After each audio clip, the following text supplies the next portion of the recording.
শোনেন, আপনার গাড়টি বুঝকা গুছানো আছে না? এক্ষুনি বের হয়ে জানে কিন্তু। মানে বুঝলাম না, আমি কি এমন অপরাধ করেছি যার কারণে ব্যাংক খাতা নিয়ে চলে যেতে হবে? বাহ, আপনি এখনো আপনার অপরাধটা বুঝতে পারতেছেন না? আপনি তো দুইটা অপরাধ করছেন।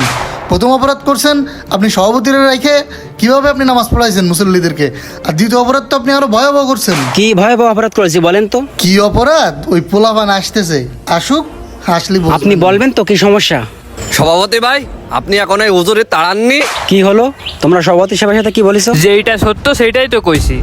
দোস্ত, ওই যে শাকিব খানের নতুন একটা কি ছবি বার হয়েছে না, রাজকুমার, আজকে গেলাম দেখতে, সেই লাগলে ছবিটা একদম। তুই আজকে দেখেছিস? আমি তো ঈদের দিন গেছি, তার টিকিটই পাইনি, তাই ঈদের পরের দিন দেখে আসি। নাইট মোশন পিকচার সার্ভার আছে না, সার্ভার থেকে ডাউনলোড করছিলাম।